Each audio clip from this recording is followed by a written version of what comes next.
नमस्कार दोस्तों। कुछ फ्रेंड्स कमेंट में बार बार इस बात का जिक्र कर रहे थे कि सर पढ़ने में मन नहीं लगता, फिर हम क्या करें कि मेरा पढ़ाई में मन लगने लगे। मेरा इस विषय पर आज आप लोगों से वार्ता करने का मन हुआ कि आखिर पढ़ने में मन क्यों नहीं लगता। इसकी जो सिंपल वजह होती है, एक तो कंसंट्रेशन का ना बन पाना। जब हम किसी चीज़ पर, किसी विषय पर कंसंट्रेट नहीं हो पाते हैं तो पढ़ने से मन ऊबने लगता है।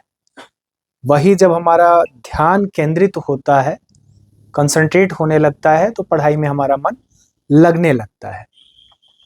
अब ये एकाग्रता क्यों नहीं बन पा रही है? तो कई बार हो सकता है कि वो विषय हमें रुचिकर न लगता हो सकता हो अगर मैं आर्ट बैकग्राउंड का विद्यार्थी हूँ तो साइंस पढ़ने में उतनी रुचि न लग पा रही हो। साइंस बैकग्राउंड का व्यक्ति हूँ तो हो सकता हो कि आर्ट की चीज़ें पढ़ने में अच्छी न लग रही हों, या कोई विषय तो हमें बहुत अच्छा लगता है, कोई कोई विषय हमें बहुत अच्छा नहीं लगता और उसी विषय को मुझे कंप्लीट करना है, पूरा करना है। लिहाजा हम पूरा करने के आशय से बैठ जाते हैं और फिर उस पर हमारा ध्यान नहीं लगता और थोड़ी देर बाद फिर हमारा मन ऊबने लगता है। इसी उबने में एक और जो काज होता है, हम लोगों के लिए समस्या होती है, वो होती है मोबाइल फोन। जैसे ही उबन होती है तुरंत हमारी उंगलियां स्क्रीन पर आ जाती हैं और फिर हम लोग देखने लगते हैं कि मैसेज क्या आया, अरे क्या किसी का मिस्ड कॉल तो नहीं पड़ा है, या फिर देखें फेसबुक पे क्या चल रहा है, देखें इंस्टाग्राम पे क्या चल रहा है, देखें किसी और सोशल जो साइट्स हैं, सोशल मीडिया प्लेटफॉर्म है, उस पर क्या चल रहा है। तो इसकी वजह से जो एकाग्रता है वो और भंग होनी है, रुचि है वो और कम होनी है। यानी ये तीनों एक दूसरे की पूरक भूमिका में नजर आने लगते हैं। तो ऐसे में अगर हम लगातार इस तरह का परिवेश बनाएंगे, माहौल बनाएंगे, धीरे से वॉल्यूम तेज होगा, कभी गाना बजने लगेगा, कभी कुछ होने लगेगा, तो आसपास का माहौल भी फिर दूषित होता है। हम कहाँ पर पढ़ाई कर रहे हैं, कैसे माहौल में पढ़ाई कर रहे हैं, पता चला बगल में लड़ाई झगड़े हो रहे हैं, कोई कुछ कर रहा है, कोई कुछ कर रहा है, शोरगुल मचा हुआ है। तो इससे भी हमारा कई बार पढ़ने में मन कम लगता है, उबन सी होने लगती है, झुंझलाहट सी अंदर से होने लगती है और फिर हम जल्दी से उसको छोड़ देते हैं। इसी तरह से अगर स्वास्थ्य अच्छा ना हो, भोज्य सामग्री हमारी अच्छी ना हो, हम हेल्दी डाइट न ले पा रहे हों, तो इन कारणों से भी शरीर में सुस्ती सी लगी रहती है। और जब सुस्ती सी रहेगी तो स्वाभाविक सी बात है कि फिर एकाग्रता हमारी उतनी अच्छी नहीं बनेगी, फिर रुचि नहीं बन पाएगी, और रुचि नहीं बनेगी तो फिर हम पढ़ने के बजाय कुछ और काम करना शुरू कर देते हैं। तो इस तरह की चीज़ों को अगर हमें दूर करना है, तभी जाकर के हमारा पढ़ाई में मन लगेगा। इन कारणों पर हम विचार ज़रूर करें कि आखिर इस तरह की चीज़ें हमें कब तक हमारा पीछा छोड़ पाएँगी। कई बार होता है कि जैसे गलत पढ़ाई का तरीका गलत होने का मतलब है कि हमने कोई स्ट्रेटजी बनाई नहीं, कोई रणनीति बनाई नहीं, कोई टाइम टेबल बनाया नहीं। केवल पढ़ने के लिए हमने मोटी पुस्तक निकाली और पढ़ना शुरू कर दिया। तो थोड़ी देर बाद फिर मन ऊबने लगेगा, रुचि कम होने लगेगी, एकाग्रता भंग होने लगेगी। तो ऐसे माहौल में भी हमारी पढ़ाई नहीं हो पाती है। इन सब का नतीजा क्या होता है, परिणाम क्या होता है? सेल्फ कॉन्फिडेंस हमारा कम होने लगता है, आत्मविश्वास की कमी आने लगती है, लगता है मुझसे नहीं हो पाएगा ऐसा। और जब ये लगने लगे कि मुझसे ऐसा नहीं हो पाएगा तो आपका पढ़ने में मन नहीं लगेगा। तो इन सभी परिदृश्य, सभी कारणों को अगर हम एक साथ देखते चलें कि आखिर क्यों ऐसा हो रहा है, तो आप पाएंगे कि हम टाइम का जो मैनेजमेंट है, समय का जो प्रबंधन है, वो बेहतर ढंग से हम नहीं कर पाए हैं। अगर हम समय का प्रबंधन बेहतर ढंग से करना शुरू कर लें, समय का प्रबंधन जब मैं बार-बार कहता हूं तो केवल पढ़ने के लिए समय के प्रबंधन से हमारा तात्पर्य नहीं होता है। मेरी पूरी दिनचर्या का जो टाइम मैनेजमेंट है वो उसमें समाहित होनी चाहिए। मेरी अभिरुचि, मेरा शौक, हॉबी, उसके लिए भी थोड़ा बहुत समय हमें ज़रूर निकालना चाहिए। तो इन सारी चीज़ों के लिए जब हम एक बार थोड़ा-सा टाइम मैनेजमेंट करते हैं, हल्की-फुल्की एक्सरसाइज़ और व्यायाम के लिए भी, तो कब करें, कैसे करें, इन सब का टाइम मैनेजमेंट करते हैं।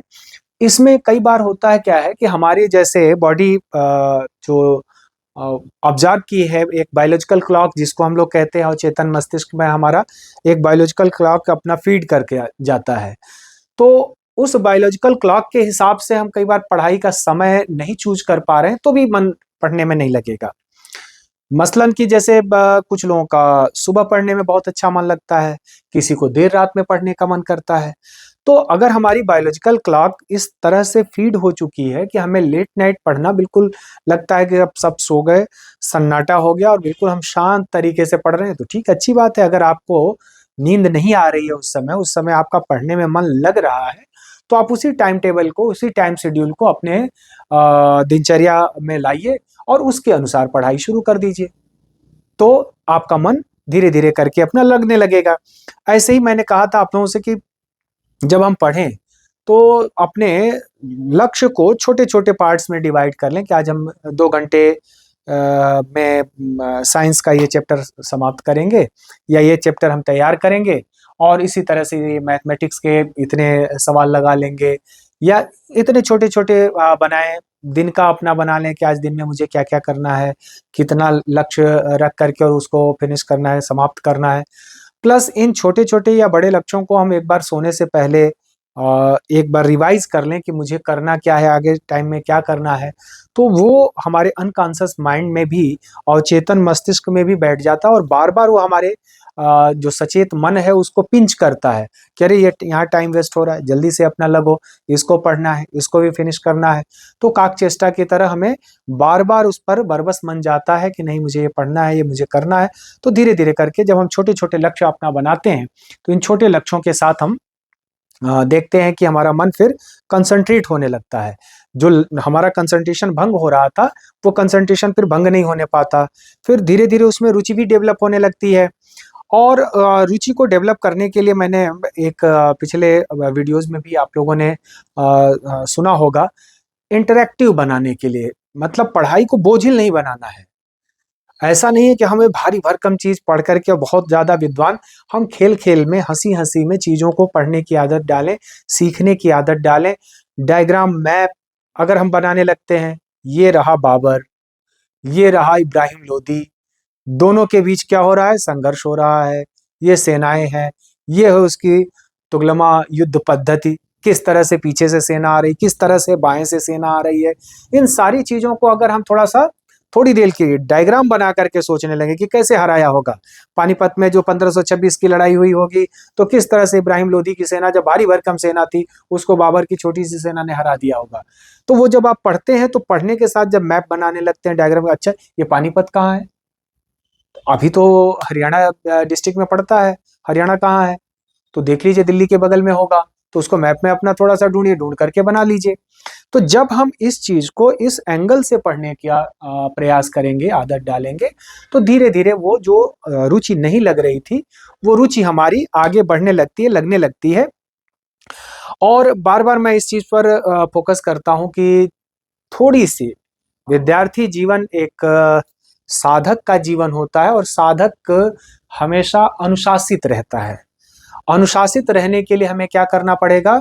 तो किसी पॉइंट पर जो हमारा ध्यान भटका रहा हो, जो उदाहरण मैंने आपको पिछले की वीडियो में भी दिया था कि अगर एक उत्तल या अवतल लेंस हम लोग लेते हैं और सूर्य की किरणों के साथ नीचे कागज का टुकड़ा टिका करके रख देते हैं, और एकदम एक पॉइंट पर ही काफी देर तक अगर उसको हम रखते हैं, तो थोड़ी देर में देखते हैं कि कागज हमारा जलने लगता है। क्यों? क्योंकि हमने कंसंट्रेट किया, पूरी जो सूर्य की किरण की एनर्जी थी, ऊर्जा थी, उसको एक पॉइंट विशेष पर जब फ़ोकस्ड किया, तो वो इतना हीट हो गया, इतना गर्म हो गया कि वो जलने लगा। इसी तौर तौर पर अगर वो कागज़ हिलने लगे या वो लेंस हिलने लगे, तो हम देखते हैं कि वो कभी नहीं जल पाता है। तो यही चीज़ है, वो कागज़ का हिलना या लेंस का हिलना। लेंस का हिलना यानी हमारे मन का भटकना, और कागज का हिलना यानी मोबाइल पर हमारी रील्स का चलना, सोशल साइट्स का, सोशल मीडिया का। तो थोड़ा सा डिजिटल डिटैचमेंट, जो हम कह सकते हैं कि एक तो अनासक्ति, उसमें डिटैचमेंट होना चाहिए। तो अगर ऐसा हम करते हैं तो धीरे धीरे आप पाएंगे कि हमारा मन पढ़ने में लगातार बढ़ता चला जा रहा है। और बिना an healthy mind lives in a healthy body, पहले से ही कहा गया है कि एक स्वस्थ शरीर में ही स्वस्थ मस्तिष्क का निवास होता है। तो इसके लिए हमें क्या करना होगा कि छोटा मोटा व्यायाम, एक्सरसाइज जरूर करें। योग प्राणायाम या ध्यान का कोई अगर कार्यक्रम कर सकते हैं तो हल्का फुल्का ध्यान के लिए अगर कर लें तो वो हमारे माइंड को फ्रेश कर देता है, ताजा कर देता है। और धीरे धीरे एक पॉइंट विशेष पर कंसंट्रेट होने के लिए, एक विषय विशेष पर कंसंट्रेट होने के लिए हमें प्रेरित करता है। जो सुस्ती आती है, जो लेजीनेस आती है, उसको एक्सरसाइज वो धीरे धीरे हमें एक टाइम फ्रेम में बॉडी को बांधना शुरू कर देती है। तो जब हम टाइम फ्रेम में बॉडी को बांध लेते हैं, जो हमारी बायोलॉजिकल क्लॉक है उसमें शिफ्ट सेट हो जाती है, तो फिर हमारा जो मन है वो नहीं भटकता है, वो मन लगने लगता है। एक और तरीका हम लोग अपना सकते हैं। छोटे छोटे अगर लक्ष्य हमें हासिल होते हैं तो अपने आप को इनाम देना कोशिश शुरू करें, पुरस्कार देने की बात शुरू करें। कैसे पुरस्कार दे सकते हैं? जैसे आज अगर मैं ये चैप्टर समाप्त कर लूंगा तो आधे घंटे का फुल मस्ती पूरा गाना सुनूंगा, या आधे घंटे नहीं पढ़ूंगा, लेकिन इस पार्ट को जितना जल्दी मैं तैयार कर लूं, समाप्त कर लूं नहीं, तैयार कर लूं। तो अगर इस नजरिए से, या मैं अगर ऐसा कर लूंगा तो अब की बार जाकर के ये किताब ले लूंगा या ये किताब खरीद लूंगा। तो अगर इस टाइप से हम अपने को ही रिगार्ड देना शुरू कर दें, अपने को ही पुरस्कार मन में देना शुरू कर दें, तो भी कई बार हमारा पढ़ाई में मन लगने लगता है। मैं जो पढ़ने की विधा बताता हूँ बार बार आप लोगों को, अध्ययन मनन वार्ता लेखन से पूर्ण होता है तो पठन, तो इसमें एक वार्ता वाला जो पार्ट है ये बेहद कारगर होता है अगर हमारा पढ़ाई में मन नहीं लग रहा है। तो वार्ता के लिए क्या करना पड़ेगा? तो समूह में पढ़ना पड़ेगा। समूह में पढ़ेंगे तो कोई ना कोई क्वेश्चन पूछेगा, कोई सवाल करेगा, कोई क्रॉस करेगा, कोई प्रतिक्रिया देगा। तो उन सारे पहलुओं पर, सारे डायमेंशंस पर फिर चर्चा होने लगती है।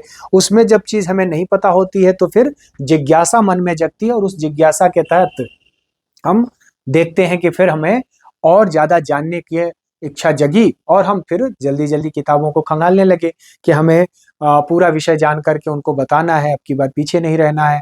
तो इस तरह से एक हेल्दी कंपटीशन का भी भाव मन में जगता है, और इसकी वजह से हम लगातार अपना पढ़ाई करने लगते हैं। जो नेगेटिव थॉट्स हैं, नकारात्मक विचार हैं, उन्हें हमें बिना त्यागे पढ़ाई में मन बिल्कुल नहीं लगेगा। अगर हम इस समर में कूदे हैं, पढ़ाई के तरफ आगे बढ़ना है और इससे अपना फ्यूचर जोड़ना है, कुछ नहीं तो जीवन को सक्सेसफुल बनाने के लिए, लाइफ को सक्सेसफुल बनाने के लिए, उसमें नौकरी कोई जरूरी नहीं है कि नौकरी लगे तो ही हमारी लाइफ सक्सेसफुल है। लेकिन इस बात की गारंटी है कि अगर आपके पास ज्ञान है तो वो कभी व्यर्थ नहीं जाएगा। सच्चा ज्ञान कभी व्यर्थ नहीं जाता, उसका हम अगर सदुपयोग करना चाहते हैं तो वो जीवन को सफल बनाता ही बनाता है। तो इसके लिए हम नेगेटिव थॉट्स को छोड़ें, नकारात्मक विचारों को मन से त्यागें कि हम, ऐसा नहीं होगा कि इसको नहीं कर पाएंगे। और क्यों नहीं कर पाएंगे? खम ठोक ठेलता है नर, पत्थर के जाते पांव उखड़, मानव जब जोर लगाता है पत्थर पानी बन जाता है।